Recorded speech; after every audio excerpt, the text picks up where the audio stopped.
بسم اللہ الرحمن الرحیم، السلام علیکم جی۔ آج آ, کچھ باتیں میں آپ کے سامنے رکھنا چاہتا ہوں جو مجھے شدت سے ضرورت محسوس ہو رہی ہے کہ یہ باتیں کرنے والی ہیں۔ وہ انجینئر محمد علی مرزا صاحب کے اریسٹ سے ریلیٹڈ کچھ باتیں ہیں، اور یہ باتیں میں ایک عام مسلمان کی حیثیت سے، ایک عام مسلمان، ایک بہت کمزور مسلمان، ایک خامیوں سے بھرپور مسلمان لیکن ایک شعوری مسلمان کی حیثیت سے کچھ باتیں آپ کے سامنے رکھنا چاہتا ہوں، کیونکہ مجھے محسوس ہوتا ہے کہ بہت شدید ضرورت ہے یہ باتیں اس وقت سامنے رکھنا۔ دو وجوہات ہیں، ایک تو یہ کہ مجھے پتہ ہے کہ میرے کچھ کہنے سے کوئی خاص فرق پڑے گا نہیں، لیکن میری بات اگر اس سوشل میڈیا کے تھرو لوگوں تک پہنچے گی اور ان میں سے اگر ایک دو کے دل میں بھی گھر کر جاتی ہے تو I think it's worth it. دوسری بات یہ کہ مجھے لگتا ہے یہ باتیں کرنے والی ہیں، بار بار لوگوں کے سامنے آنی چاہیے، بیکاز کئی لوگوں کو یہ باتیں جنرلی نہیں پتہ ہوتی۔ تیسری سب سے امپورٹنٹ وجہ یہ ہے کہ دیکھیں، پاکستان میں بہت سارے چیزوں کے اوپر مظالم ہوتے ہیں لوگوں کے اوپر، کبھی اکنامک مظالم، کبھی سیاسی مظالم، لیکن جب خدا کے دین کے نام پہ کچھ ظلم ہو یا غلط کام ہو تو وہ ایک اسپیشل کیس بن جاتا ہے، بیکاز پھر جب اللہ کے دین کے نام پہ ظلم ہوتا ہے تو خدشہ یہ ہوتا ہے کہ اللہ تعالیٰ ایک وقت کے بعد ڈائریکٹ انٹرونشن کریں گے، اور خدشہ یہ ہے کہ پھر دنیا میں ایک ایسا کوڑا برسے گا ہمارے پہ کہ جس کا ہم شاید تحمل نہ کر پائیں۔ تو یہ بڑا خوف ہے مجھے ذاتی طور پہ ہے، اور ہر اس مسلمان کو جو خدا پہ یقین کرتا ہے، آپ صلی اللہ علیہ وسلم جو اللہ کے آخری نبی ہیں اور رسول ہے، ان کے دیے ہوئے دین پہ یقین کرتا ہے، اس کو یہ خدشہ ہونا چاہیے کہ اگر اللہ کے دین کے نام پہ ظلم ہو رہا ہے اور اس کے اوپر بولا نہیں جا رہا تو ہو سکتا ہے کہ پھر اللہ تعالیٰ خود ایکشن لیں۔ اس کے بارے میں ایک اور میں ریزن ہے بات کہنے کا، وہ یہ ہے کہ قیامت کے دن میں جب اپنی تمام کوتاہیوں، کمیوں، کمزوریوں کے ساتھ خدا کے سامنے حاضر ہوں گا، کیونکہ جو بھی ہے بہرحال میں اللہ تعالیٰ کا ماننے والا ہوں، اس کے آخری نبی، اس کے رسول صلی اللہ علیہ وسلم کا ماننے والا ہوں، تو جب میں اپنی غلطیوں اور کوتاہیوں اور کمزوریوں سمیت ان کے سامنے حاضر ہوں تو کم از کم میں یہ کہہ سکوں کہ جب مجھے دل کی گہرائیوں سے محسوس ہوا کہ ان کے دین کے بارے میں کوئی بات کرنی چاہیے تو پھر میں نے وہ بات کر دی۔ تو اس خدشے کا میں ازالہ کر رہا ہوں کہ کل جواب دہی ہوئی اور پوچھا گیا تو میں کیا جواب دوں گا۔ اس لیے یہ باتیں کر رہا ہوں۔ اور دوسری بات، خدا را اس بات میں جو باتیں کر رہا ہوں یہ کسی مذہبی جماعت، کسی گروہ کے خلاف نہیں ہے، میں سب کی بہت عزت کرتا ہوں۔ اس کی وجہ یہ ہے کہ چاہے جلالی صاحب ہوں، چاہے سام علیہ ظہیر صاحب یا ان کے بھائی ہوں، چاہے ٹی ایل پی ہو، یہ سارے ان سے اختلاف کیے جا سکتے ہیں، ان سے، ان کی رائے سے، ان کے انداز بیان سے کئی معاملوں میں لگتا ہے کہ یہ ذرا زیادہ جو ہے وہ سخت موقف اپنا رہے ہیں جو اس وقت بنتا نہیں ہے، لیکن بہرحال یہ سب وہ لوگ ہیں کہ جن کی میں دل سے عزت کرتا ہوں، اور آپ کو بھی کرنی چاہیے اختلاف رکھنے کے باوجود، بیکاز دنیا کے اندر بظاہر یہ وہ لوگ ہیں جنہوں نے اپنی زندگیاں خدا کے دین کے لیے ڈیڈیکیٹ کر دی ہیں، ان سب کی بڑی خدمات ہیں دین کے لیے۔ میں باقیوں کی مثالیں جیسے ٹی ایل پی کی میں آپ کو مثال دیتا ہوں کہ ان سے بہت سارے اختلاف ہوں گے لیکن ان کے اچھے کام بھی ہیں، جیسے فار ایگزامپل مسجد وزیر خان کے اوپر انہوں نے جو ہے ایک بڑا زبردست سٹینڈ لیا، ابھی اس کے لیے ان کی تمام لیڈرشپ، تمام کارکنان خراج تحسین کے مستحق ہیں کہ مسجدیں جو ہیں وہ صرف عبادت کے لیے استعمال ہونی چاہیے اور کسی مقصد کے لیے نہیں۔ تو اس لیے یہ کسی گروہ کے خلاف میں بات نہیں کر رہا، کسی طبقے کے خلاف بات نہیں کر رہا، ہم سب بھائی ہیں، ہم سب انسانیت کے ناطے تو ہیں ہی صحیح بھائی، لیکن سب سے بڑا ناطہ ہمارا یہ ہے کہ آپ بھی مسلمان ہیں، میں بھی مسلمان ہوں۔ ہو سکتا ہے آپ کسی مذہبی جماعت سے ہوں، آپ ہو سکتا ہے میرے سے بہتر مسلمان ہوں، میں کمزور مسلمان ہوں، لیکن بہرحال ہم اسلام کے ناطے سے ایک دوسرے کے بھائی ہیں۔ ہم ایک دوسرے کے ساتھ اختلافات رکھنے کے باوجود محبت اور ہمدردی کا رویہ اختیار کرنا چاہیے، ایک دوسرے کی نیتوں پہ، محرکات پہ سوال نہیں اٹھانے چاہیے، محبت اور ہمدردی کے ساتھ آگے بڑھنا چاہیے۔ اسی لیے میں سب کی دل سے عزت کرتا ہوں، وہ ہر انسان جو خدا کے دین کے بارے میں بات کرتا ہے، جو خدا کے دین کی طرف لوگوں کو بلاتا ہے، میں اس کی دل سے عزت کرتا ہوں، چاہے کسی نوعیت کا بھی میرا اختلاف ہو۔ اور یہ جو باتیں کرنے جا رہا ہوں ایک عام انسان کی حیثیت سے میں کرنے جا رہا ہوں، اور میں تمام عام مسلمانوں کو دعوت دیتا ہوں کہ جہاں جہاں میری آواز پہنچ رہی ہے ان باتوں کے بارے میں ذرا صاف دل سے سوچیں، تمام تعصبات کو سائڈ پہ رکھ کے ایک بار ٹھنڈے دماغ سے۔ پہلی گزارش یہ کہ دیکھیں، بلیسمی کے الزامات لگنا، بلیسمی کے مقدمات دائر کرنے کا رجحان پاکستان میں دن بدن بڑھتا جا رہا ہے. اور ہمارے ہاں جو بلاسفمی کے بارے میں رائے ہے، جو پاپولر ہے، جو کانسیپٹ ہے، وہ ایون فقہ حنفی کے مطابق بھی ٹھیک نہیں ہے. میں بلاسفمی کے معاملے میں جاوید احمد غامدی صاحب کی رائے سے بالکل متفق ہوں کہ وہ ٹھیک کہتے ہیں، لیکن ابھی میں اس بحث میں نہیں ڈلوں گا، بیکاز میں انڈرسٹینڈ کرتا ہوں کہ غامدی صاحب کے بارے میں کئی لوگ کہتے ہیں کہ ان کی رائے ٹھیک ہے، کئی کہتے ہیں غلط ہے. میں فقہ حنفی اس لیے بیان کر رہا ہوں بیکاز اس پہ تمام لوگ متفق ہیں، امام ابو حنیفہ فقہ حنفی. تو اس لیے میں کہتا ہوں کہ چلیں ٹھیک ہے. بائی دا وے جو غامدی صاحب کی رائے کو جاننا چاہیں، ان کی کتاب میزان کے اندر یہ موجود ہے اس ٹاپک کے بارے میں. اور اگر آپ یوٹیوب پہ جائیں تو آپ ٹائپ کر سکتے ہیں جاوید احمد غامدی آن بلاسفمی پنشمنٹ، تو وہاں پہ بھی آپ کو بہت اچھا مواد مل جائے گا دیکھنے کے لیے.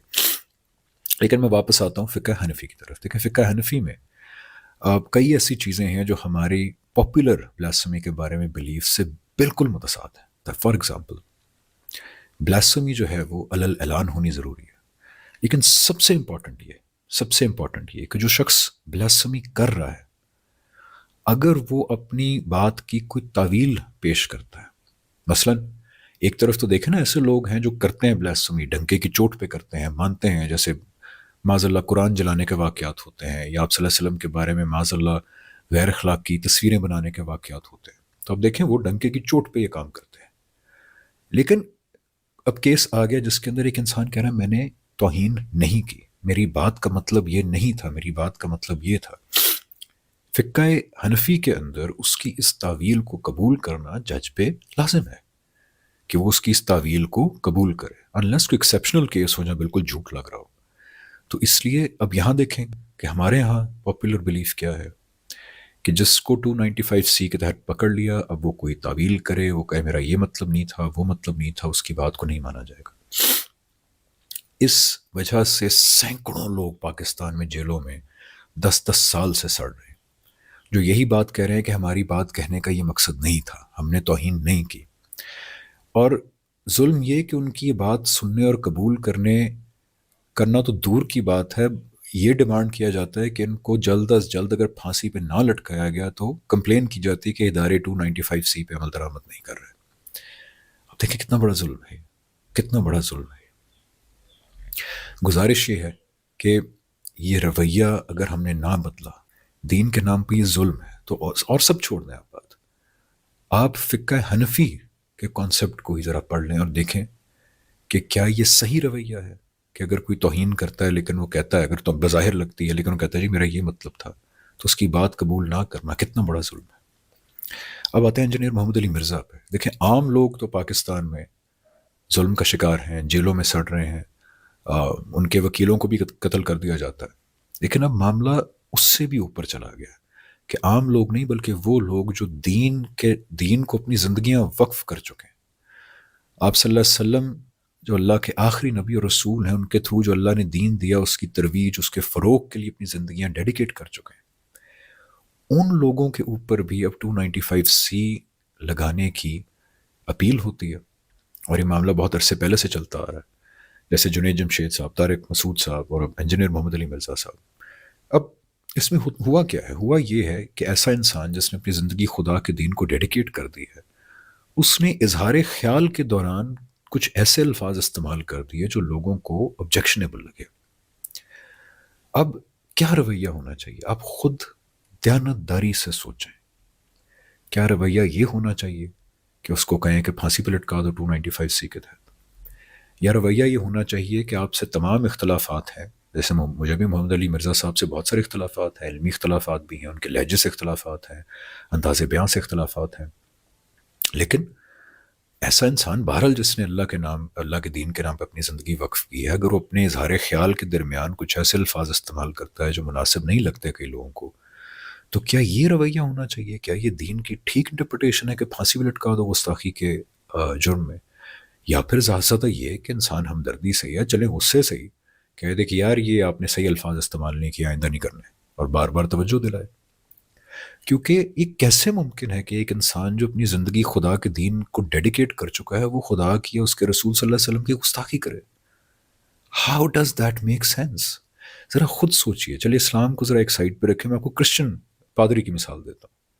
کیا عقل اس بات کو مانتی ہے کہ ایک پادری ہو جو 40 سال سے جنگلوں میں چلے کاٹ رہا ہے, ان کا جو رہبانیت کا کانسیپٹ ہے, وہ صبح شام بائبل پڑھتا ہے, وہ حضرت عیسیٰ اور بائبل اور کرسچینٹی کو پھیلانے کے لیے اس نے اپنی جان لگا دی ہے, اور اس کے بارے میں ہم کہیں کہ اس نے حضرت عیسیٰ کی گستاخی کر دی یا اس نے بائبل کی توہین کر دی؟ Does that make sense? It doesn't. اگر وہ اپنے اظہار خیال میں کوئی ایسے لفظ استعمال کر دے گا جو ہمیں لگے گا سیمنگلی بائبل کی اس کے اندر مناسب الفاظ نہیں ہے بائبل کے بارے میں, حضرت عیسیٰ کے بارے میں, تو ہم زیادہ زیادہ یہ کہیں گے کہ یار اپنا ذرا الفاظ پہ نظر ثانی کرو, یا آپ نے ٹھیک الفاظ استعمال نہیں کیے, مناسب نہیں ہے. لیکن کہنا کہ اس نے توہین کر دی, پھانسی پہ لٹکائے, تو یہ کسی بھی طرح اخلاقی طور پہ, دینی طور پہ, ریشنلی, انٹلیکچولی صحیح رویہ نہیں ہے, اور یہ بدقسمتی سے بڑھتا جا رہا ہے. اب دیکھیں جنید جمشید صاحب کے ساتھ کیا ہوا. ایک ایسا انسان جس نے جس چیز کو دل سے دین سمجھا, اس کو اپنی زندگی بدل دی اس کے لیے, پھر تبلیغ کے لیے اپنی جی جان لگا دی. ان کو سوچیں 295C بلاسمی ان کے اوپر کہا گیا کہ لاگو کی جائے, ان کو معافی مانگنی پڑی آ کے. طارق مسعود صاحب جو 100 اختلافات صحیح, لیکن بہرحال وہ ایک ایسے انسان ہیں کہ جنہوں نے اپنی زندگی خدا کے دین کی ترویج کے لیے وقف کر دی. اس طرح انجینئر صاحب 100 اختلافات ان سے صحیح, لیکن بہرحال یہ حقیقت ہے کہ ان کو صبح شام قرآن اور حدیث پڑھانے میں گزرتے ہیں. انہوں نے اپنی زندگی اللہ کے دین کو وقف کر دی ہے. تو اس لیے گزارش بس یہ ہے کہ تھوڑا سا سوچئے کہ بلاسفمی کے حوالے سے ہمارے ہاں رویے کتنے غلط ہیں, ان رویوں کے نتیجے میں کتنا فساد اور کتنا ظلم ہو رہا ہے. اور خدشہ یہ ہے اگین کیونکہ قرآن میں آتا ہے کہ جو پرسیکیوشن ہے, خاص طور پہ ریلیجس پرسیکیوشن, اللہ تعالیٰ فرماتے ہیں کہ وہ قتل سے بھی بڑا گناہ ہے. تو اللہ کے دین کے نام پہ اگر یہ چلتا رہا تو آپ دیکھیں کہ دنیا میں پھر اگر اللہ کا کوڑا ہم پہ برس گیا تو شاید ہم تحمل نہ کر سکیں اس کا. اور سب سے بڑی بات یہ کہ ذرا سوچی آخرت کے اندر یہ کہ عین ممکن نہیں ہے کہ جب یہ بات حضور صلی اللہ علیہ وسلم کو پتہ لگے کہ ایسے لوگ جنہوں نے ان کے دین کی ترویج کے لیے اپنی زندگیاں وقف کی تھیں, ان سے 100 اختلافات صحیح, لیکن انہوں نے انداز بیان میں کچھ غیر مناسب الفاظ بول دیے, تو آپ نے کہا کہ ان کو پھانسی پہ چڑھا دو. تو یہ عین ممکن ہے کہ حضور صلی اللہ علیہ وسلم قیامت کے دن سب سے زیادہ غضبناک ہوں اس بات کے اوپر, اور پھر اللہ تعالیٰ کا غضب وہ تو برداشت کرنے کے لائق نہیں ہے. گزارش یہ ہے کہ بس جو میں باتیں کہہ رہا ہوں وہ ایک عام کمزور مسلمان کی حیثیت سے, لیکن ایک بھائی کی حیثیت سے پلیز ذرا سنیے گا, اور ذرا تھوڑی دیر کے لیے ٹھنڈے دماغ سے تعصبات کو سائڈ پہ رکھ کے سنیے گا. یہ رویے اگر چلتے رہے تو میں ڈرتا ہوں اس دن سے کہ اللہ تعالیٰ کا کوڑا چلنا پڑے ہمارے پہ. تھینک یو سو مچ. ان کے لہجے سے آپ اختلاف کر سکتے ہیں, ان کے انداز بیان سے اختلاف کر سکتے ہیں, لیکن بہرحال یہ حقیقت ہے کہ انجینئر صاحب نے جس طرح اللہ تعالیٰ کی توحید کا علم بلند کیا, جو ہمارے ہاں خاص طور پہ سب کانٹیننٹ کے اندر غیر اللہ کو بہت زیادہ اہمیت دی جا رہی تھی, انفیکٹ ان کی عبادت کی جا رہی تھی, اس غیر اللہ کے بت کو جو ہے توڑنے کے اندر انجینئر صاحب کا بہت بڑا رول ہے. اللہ تعالیٰ نے ان کو بہت عظیم مقصد کے لیے استعمال کیا.